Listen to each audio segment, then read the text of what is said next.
नमस्कार, आप सभी का स्वागत है। आपके साथ मैं हूं देवेश के वशिष्ठ। बिहार में सियासी संकट तेज होता जा रहा है। धीरे धीरे जेडीयू में दो फाड़ होते दिखाई दे रहे हैं और ये मुसीबत थमती भी नजर नहीं आ रही है। बड़ी खबर इस वक्त की यही है, सियासी संकट और गहरा गया है और बढ़ गया है। एक तरफ जीतन राम मांझी हैं जो दिल्ली में हैं। नरेंद्र मोदी प्रधानमंत्री भारत के उनसे मुलाकात का उन्होंने वक्त मांगा है। नीति आयोग की बैठक के बाद उनसे बिहार की राजनीति पर चर्चा हो सकती है। तो दूसरी ओर नीतीश कुमार हैं जो 130 विधायकों के समर्थन का दावा कर रहे हैं और उनकी ओर से राजभवन में 2 सदस्यीय दल भी जा रहा है। और तीसरी ओर यह खबर आ रही है कि टूट के कगार पर है जेडीयू। पार्टी दो फाड़ हो सकती है, दो टुकड़े हो सकते हैं, दो दलों में बंट सकती है। तो टूट के कगार पर जेडीयू पहुंच गई है। कुछ विधायक जीतन राम मांझी के साथ हैं, कुछ मंत्री भी जीतन राम मांझी के साथ हैं, तो ज्यादातर विधायक और मंत्री नीतीश कुमार के साथ हैं। अब यह देखना है कि नीतीश कुमार अपनी पार्टी जिसका नाम है जनता दल यूनाइटेड, क्या उसे यूनाइटेड रख पाते हैं या फिर ये जनता दल यूनाइटेड टूट जाएगी।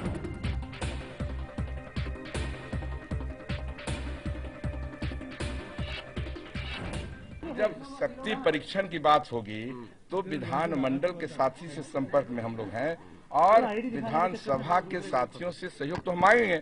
बीजेपी भी सहयोग मांग सकते हैं। जब शक्ति प्रदर्शन करना है, जब पार्टी टूटने की स्थिति में हो जाएगी तो हम सहयोग मांगेंगे। तो जीतन राम मांझी ने इस्तीफा देने से साफ साफ इनकार कर दिया है और अब विधायक नेता ये कहने लगे हैं कि पार्टी दो टुकड़ों में टूट सकती है। कुछ लोग नीतीश कुमार के साथ जा सकते हैं, तो ज्यादातर लोग हैं नीतीश कुमार के साथ। कुछ लोग जा सकते हैं जीतन राम मांझी के साथ और हो सकता है कि दो धड़ों में पार्टी बिखर जाए। अब आगे सियासी हालात क्या होंगे, सरकार कैसे चलेगी, यह भी मुमकिन है कि विधानसभा बर्खास्त हो जाए जैसा जीतन राम मांझी चाहते हैं।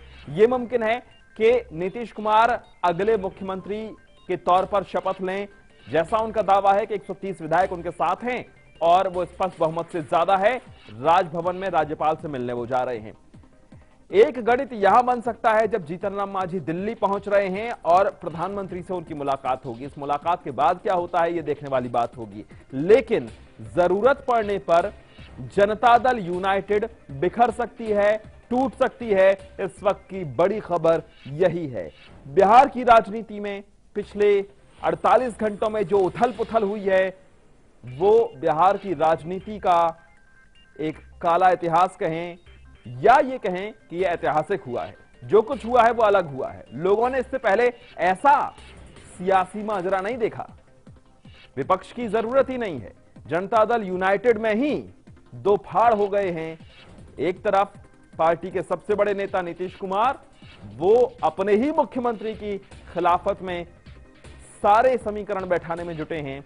तो मांझी कह रहे हैं कि कुछ हो जाए, नाविक हैं, मांझी हैं, नाव डूबने नहीं देंगे। दूसरी ओर जनता दल यूनाइटेड के नेता महाचंद्र प्रसाद, उन्होंने कहा, अभी हमने आपको सुनाया भी, कि शक्ति परीक्षण के लिए तैयार हैं। पटना से हमारे साथ हमारे संवाददाता अमित जुड़ गए हैं। अमित, जो कवि थे बिहारी, उनका एक दोहा था कि सतसैया के दोहरे जो नाविक के तीर, देखत में छोटे लगे घाव करें गंभीर। ये जो तीर निशान भी है, चुनाव चिन्ह भी है, बड़े गंभीर घाव कर रहे हैं मांझी के तीर। सही कहा आपने, ये एकदम चरितार्थ है ये, और ये हो भी रहा है। जिस तरीके से मांझी जो है वो जेडीयू के जो तर्कस के तीर जो है अपने ही लोगों पे चला रहे हैं, वाकई मतलब नीतीश कुमार भी असमंजस में है, शरद यादव भी असमंजस में है। पूरा जेडीयू जो है वो इसी सोच विचार में पड़ा है, चिंतन में पड़ा है कि आखिर मांझी को हो क्या गया है। जो मांझी शुरू से नीतीश कुमार के साथ गलभैया लगा के चलते थे, हर वक्त नीतीश कुमार के साथ रहते थे, नीतीश कुमार ने उनको मनोनीत किया। विधायक दल की बैठक में 6 महीना पहले उनको नेता चुना गया। नीतीश कुमार ने कहा कि ये मेरे सबसे प्रभावशाली नेता है और ये मुख्यमंत्री के तौर पे रहेंगे, आखिर उस जीतनराम मांझी को हो क्या गया। तो ये असमंजस की स्थिति जो है, जो चिंतन शिविर के में तब्दील हो गया है। नीतीश कुमार का जो घर है, उनका आवास जो है, तमाम विधायक जो पार्टी के जो कोर कमेटी के सदस्य हैं, तमाम लोग जो है वहां बैठे हुए हैं, सोच रहे हैं कि आखिर कैसे मांझी को मनाया जाए, क्योंकि जिस तरीके से वो तर्कस से तीर निकाल के चला रहे हैं अपने ही लोगों पर, घाव बहुत गंभीर कर रहा है। और ये घाव इतना खतरनाक है कि इसको जो विपक्षी पार्टियां हैं उसको भुनाने में लगेगी, विपक्षी पार्टियां कड़ोदने में लगेंगी। और 2015 का चुनाव सामने में है, ऐसे में अगर आपसी बिखड़ाव इस तरह चलता रहा तो बीजेपी को ज्यादा फायदा होने अमित, वाला यहाँ है। ये बात तो एकदम साफ है, कुछ देर पहले भी आपसे बात हो रही थी कि जनता दल यूनाइटेड जो पार्टी का नाम है, कम से कम वो यूनाइटेड तो अब नहीं रहने वाली, दो फाड़ तो तय।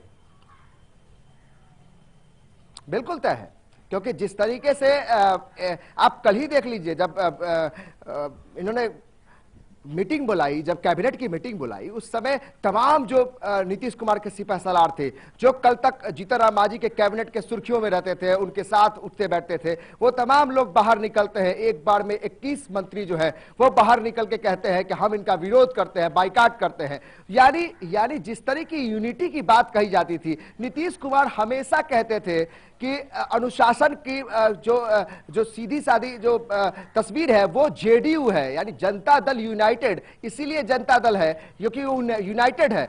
अब बड़ा परिभाषा बिल्कुल बदल गई है, क्योंकि जनता दल तो है लेकिन यूनाइटेड नहीं है। जिस तरीके से कल से दृश्य देखा गया, और कल का दिन जो है वो हमेशा याद रखा जाएगा बिहार की राजनीति में, और खासकर जेडीयू के लिए कल ब्लैक सैटरडे जरूर साबित हो गया।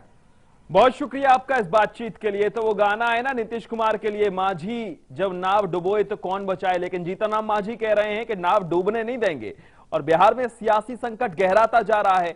एक तरफ नीतीश कुमार हैं, वो कह रहे हैं कि 130 विधायकों का समर्थन है उनके पास, तो दूसरी ओर जीतनराम मांझी प्रधानमंत्री के पास पहुंच रहे हैं।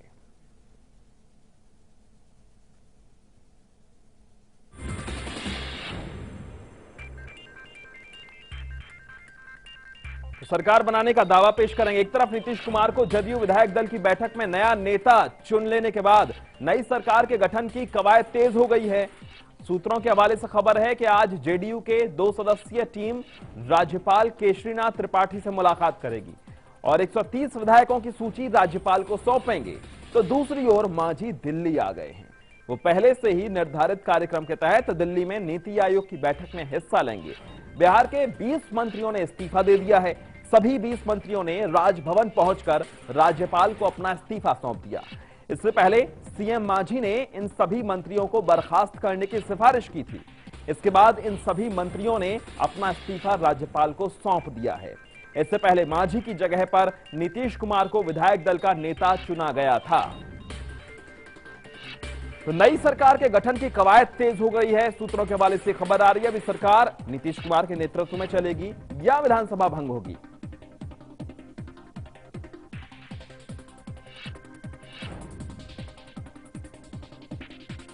और राजनीतिक प्रतिक्रियाएं आना शुरू हो गई हैं या तेज हो गई हैं।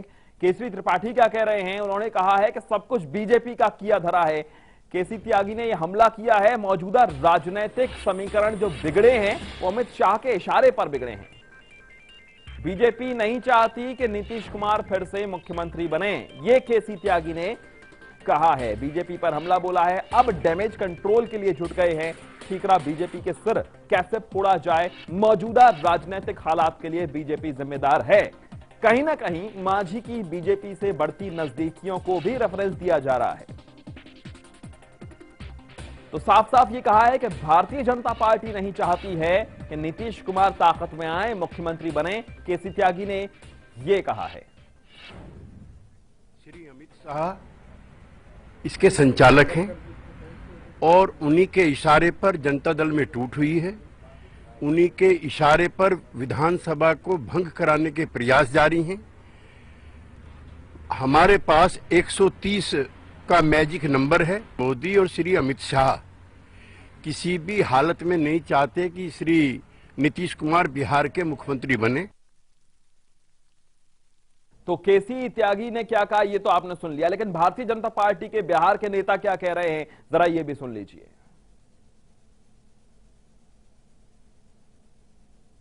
परिस्थितियों का जो अंजाम देख रहे हैं, एक बात तो तय हो गया कि जो नीतीश कुमार जी अपने को सुप्रीमो समझते थे उस पार्टी के, अब वही नीतीश कुमार जी जेडीयू के लिए और सरकार के लिए भस्मासुर बन गए।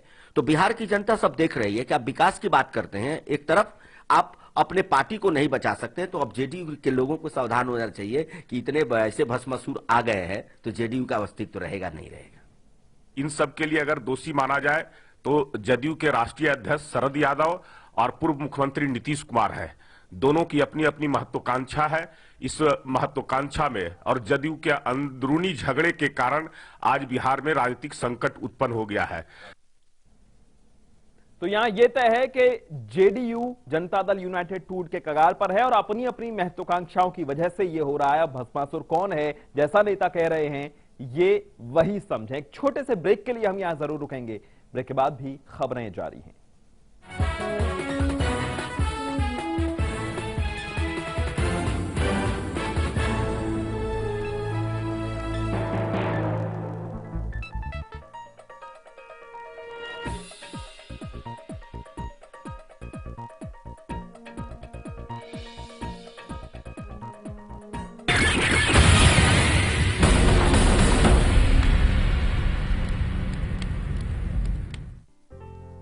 माँ और बाबा ने एक एक पैसा जमा कर मुझे पढ़ाने का फैसला लिया था। मैं जानता था कि उन्होंने खुद के लिए कभी कुछ नहीं किया, पर मेरी पढ़ाई लिखाई हमेशा के लिए सुरक्षित कर दी। इच्छाएं जहां उड़ान लेती हैं। समृद्ध जीवन multi state multipurpose cooperative society limited. Pure healthy and tasty बिरजाज मसाले। विश्व कप की रणभूमि और भी बहुत कुछ। लाइव इंडिया मैगजीन फरवरी 2015 एडिशन अब बुक स्टॉल पर उपलब्ध।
ब्रेक के बाद एक बार फिर आप सभी का स्वागत है। अरविंद केजरीवाल के घर कौशांबी में सभी शीर्ष नेताओं की एक बैठक चल रही है। ये बैठक 3 बजे से होगी, माफ कीजिएगा। 3 बजे केजरीवाल ने एक बैठक बुलाई है, जब तमाम सर्वे दिखा रहे हैं कि केजरीवाल अगले मुख्यमंत्री बनने वाले हैं, उनकी पार्टी स्पष्ट बहुमत से सरकार बनाने वाली है। तो उससे पहले आम आदमी पार्टी के सभी वरिष्ठ नेताओं को बुलाया है, सर्वे जो नतीजे दिखा रहे हैं उसकी बधाई देने के लिए और उसके बाद रणनीति बनाने के लिए। केजरीवाल ने 3 बजे यह बैठक अपने घर पर कौशांबी में बुलाई है। आम आदमी पार्टी के सभी बड़े नेता यहां शामिल होंगे। तो आम आदमी पार्टी फील गुड फैक्टर में है। तमाम सर्वे खुश होने का मौका दे रहे हैं। स्पष्ट बहुमत की खबरें साफ साफ दिखाई दे रही हैं और आज 3 बजे अरविंद केजरीवाल ने बैठक बुलाई है।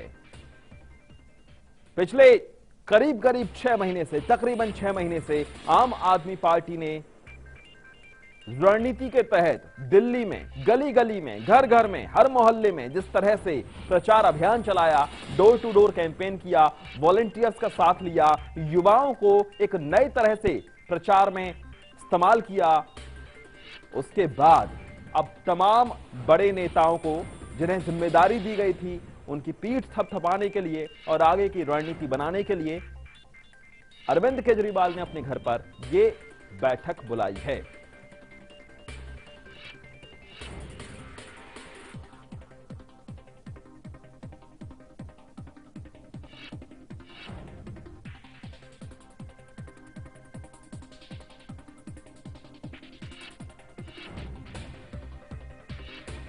तो आम आदमी पार्टी के कौन कौन बड़े नेता वहां शामिल होंगे, 3 बजे हम हर अपडेट आपको देंगे।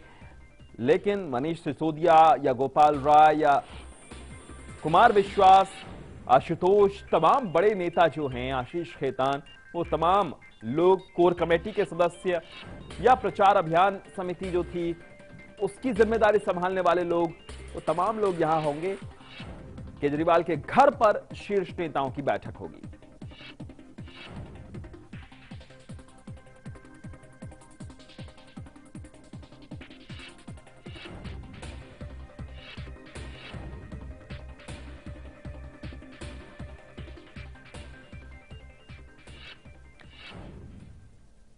अशोक राज हमारे संवाददाता हमारे साथ जुड़ गए हैं। अशोक, क्या तय किया जाएगा? पीठ थपथपाने के लिए यह बैठक बुलाई गई है, बधाई देने के लिए बैठक बुलाई गई है जैसा तमाम सर्वे दिखा रहे हैं, या फिर अब क्या किया जाए आगे?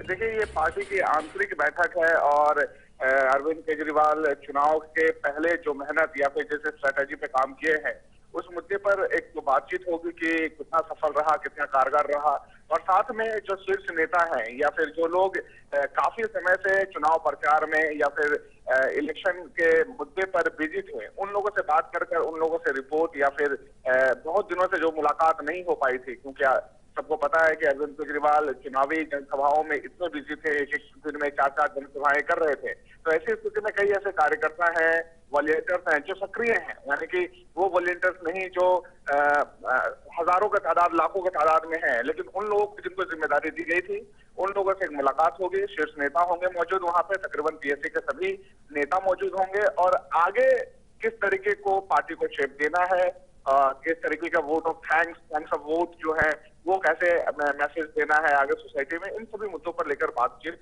आज होगी 3 बजे। तो इन तमाम मसलों पर बातचीत होगी, आगे किस तरीके से अपनी रणनीति बनानी है। आपका बहुत शुक्रिया इस बातचीत के लिए। आम आदमी पार्टी के बड़े नेता इस बैठक में शामिल होंगे और 10 तारीख को जो नतीजे आएंगे उसके तुरंत बाद फिर क्या करना है, किस तरीके से आगे की स्ट्रेटजी बनानी है, ये सब तय होगा। और दिल्ली विधानसभा चुनाव में किसकी सरकार बनेगी इसका फैसला तो हो गया है, वोटरों का फैसला ईवीएम में कैद हो गया है। परिणाम की घोषणा 10 फरवरी को होगी। कल दिल्ली में रिकॉर्ड तोड़ वोटिंग हुई। इसके बाद आए एग्जिट पोल के नतीजों से आम आदमी पार्टी की खुशी का ठिकाना नहीं रहा, क्योंकि सभी एग्जिट पोल में दिल्ली में आम आदमी पार्टी की सरकार बनती दिख रही है, और वहीं बीजेपी दूसरे पायदान पर खिसकती नजर आ रही है और कांग्रेस का बुरा हाल है। ये तमाम सर्वे इस वक्त आप ग्राफिक्स के जरिए देख रहे हैं। ईटी और टीएनसी के सर्वे की बात करें तो 36 से 40 सीटों के साथ स्पष्ट बहुमत आम आदमी पार्टी को दिखाई दे रहा है और वोट प्रतिशत 49%। नीलसन और एबीपी के सर्वे की बात करें तो 37% वोट पड़े हैं आम आदमी पार्टी के लिए, 33% बीजेपी को और 18% कांग्रेस को। एचटी के सर्वे में 38% वोट लोगों ने आम आदमी पार्टी को डाले हैं। इंडिया टीवी की बात करें तो 43.5% मत दिए हैं लोगों ने आम आदमी पार्टी को। द वीक के सर्वे की माने तो 37.5% मत केजरीवाल के लिए लोगों ने दिए हैं।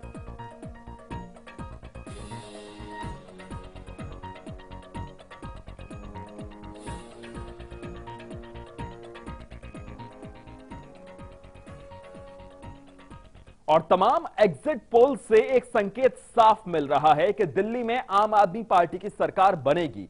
बीजेपी को फिर मायूसी हाथ लगेगी, लेकिन सवाल उठता है कि अमित शाह की रणनीति और तमाम ताकत झोंकने के बाद भी अगर नतीजे एग्जिट पोल जैसे ही रहे तो इस हार के लिए कौन जिम्मेदार होगा। हालांकि चुनाव से पहले ही बीजेपी नेता वेंकैया नायडू और अमित शाह ने कह दिया था कि दिल्ली के नतीजे मोदी सरकार के कामकाज का संग्रह नहीं होंगे, लेकिन दूसरी तरफ उन्होंने दिल्ली वालों से मोदी सरकार के 8 महीने के कामकाज के आधार पर वोट मांगे। बाद में बीजेपी केजरीवाल के खिलाफ नकारात्मक प्रचार पर उतर आई, यहां तक कि बीजेपी ने चिट्ठी लिखकर भी वोट की अपील की। अखबारों में दिल्ली वाले मोदी को नेतृत्व करने दो जैसे विज्ञापन भी उन्होंने दिए और जनता पर इससे एक नेगेटिव, एक नकारात्मक असर पड़ा। तो बीजेपी की जो हालत बनी है, तमाम सर्वे दिखा रहे हैं कि सत्ता से दूर रहेगी बीजेपी। मोदी का जो विजय रथ है वो दिल्ली में आकर रुक गया है। तमाम सियासी दिग्गजों को धूल चटाने के बाद मोदी लहर जो थी उसे एक हालिया पार्टी ने रोक दिया है। तो ऐसा हुआ क्यों?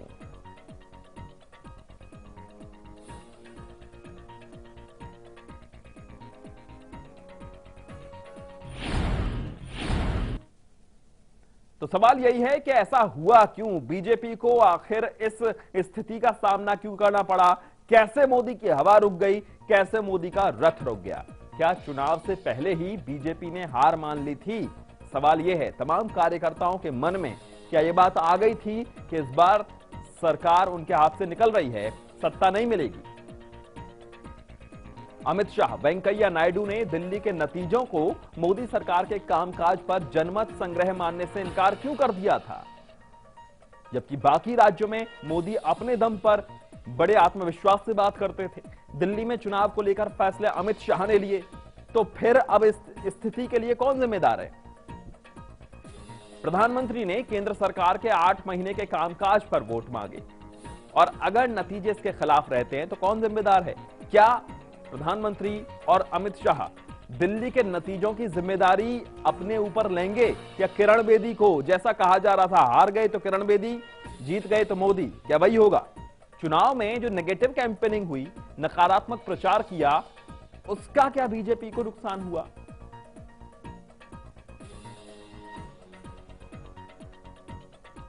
और हार के लिए जो चाणक्य थे इस चुनाव के, रणनीति जिन्होंने बनाई, अमित शाह और प्रभात झा, क्या ये दोनों जिम्मेदार नहीं होंगे? क्या अमित शाह दिल्ली की रणनीति को नहीं समझ पाए, लोगों के मिजाज को नहीं समझ पाए, क्या हवा चल रही है ये नहीं समझ पाए, ठीक तरीके से रणनीति नहीं बना पाए और लोगों को लुभाने में नाकामयाब रहे? क्या अमित शाह की रणनीति से बीजेपी दिल्ली में चुनाव हारी, जैसा सर्वे कह रहे हैं? किरण बेदी को लाने से दिल्ली बीजेपी के नेता नाराज हो गए। स्थानीय कार्यकर्ता जो बीजेपी का जमा जमाया कैडर है, उनके मन में किरण बेदी छाप नहीं छोड़ सकी। बीजेपी ने विज्ञापन दिया था, दिल्ली वाले मोदी के नेतृत्व करने दो। क्या यह विज्ञापन बीजेपी की रणनीति के खिलाफ गए? मोदी ने दिल्ली वालों को चिट्ठी लिखकर समर्थन मांगा, तो जिम्मेदारी आखिर किसकी बनती है इस स्थिति के लिए? ये तमाम लाइव इंडिया के सवाल हैं भारतीय जनता पार्टी से।